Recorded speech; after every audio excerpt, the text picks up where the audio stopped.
Hare Krishna. Life lessons from Bhagavad Gita. Bhagavad Gita से जो भगवान हमें सबसे महत्वपूर्ण तथ्य हमें समझाने की कोशिश कर रहे हैं वो यह है कि हम यह शरीर नहीं, हम आत्मा है।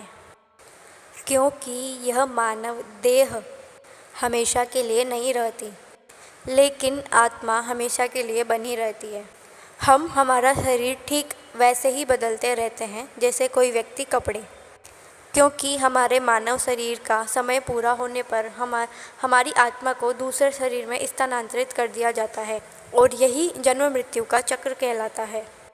और इसी जन्म मृत्यु के चक्र से छूटने के लिए हमें हमारे शरीर और हमारी आत्मा को श्री कृष्ण में लगाना होता है, ताकि हम उनके निज धाम में प्रवेश कर सकें और जन्म मृत्यु के चक्र से मुक्ति पा सकें। क्योंकि जब आप अपना शरीर त्यागते हैं, शरीर त्यागते वक्त आप जिस भी वस्तु व्यक्ति के बारे में सोचते हैं, आपको अगले जन्म में वही शरीर प्रदान होता है। जैसे अगर आपने बिल्ली या कुत्ते के बारे में सोचा तो अगले जन्म में आपको बिल्ली या कुत्ते का शरीर ही प्राप्त होगा। इसलिए हमें भगवान श्री कृष्ण के चरण कमलों की शरण ग्रहण करनी चाहिए, क्योंकि जब हम हमारे अंत समय में भगवान श्री कृष्ण का ध्यान करेंगे या अपनी पूरी ज़िंदगी भगवान श्री कृष्ण के चरण कमलों की सेवा करेंगे तो अगला जन्म हमारा गोलोक में होगा, यानी भगवान श्री कृष्ण का निज धाम होगा। भगवद गीता का दूसरा लाइफ लेसन यह है कि भगवान श्री कृष्ण के चरण कमलों की शरण ग्रहण करना।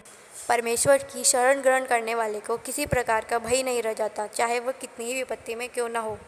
भगवान की शरण ग्रहण करो, जो भी खाते हो उन्हें भोग लगाकर खाओ, ज़्यादा से ज़्यादा नाम जाप करो, धाम यात्रा करो और अपनी इंद्रियों को भोग विलास में लगाने की जगह भगवान श्री कृष्ण पर केंद्रित करो। भौतिक इच्छाओं में चाहे आप कितने ही उन्नत क्यों न हो, लेकिन अगर आप में ईश्वर की भक्ति नहीं है तब तक आपका जीवन व्यर्थ है। भक्ति योग को स्वीकार करो। यह दो सबसे इम्पॉर्टेंट लाइफ लेसन्स है भगवद गीता के, जिन्हें आपको अपनी ज़िंदगी में उतारना है। इसे सुनकर छोड़ देने से कुछ नहीं होगा। अगर आपको जन्म मृत्यु के चक्र से और इस दुखी भरे संसार से मुक्त होना है तो आपको भगवान की शरण ग्रहण करनी ही होगी, अन्यथा इसके अलावा आपके पास और कोई उपाय नहीं है। आपको यहाँ रहकर कष्ट भोगने होंगे। हरे कृष्णा।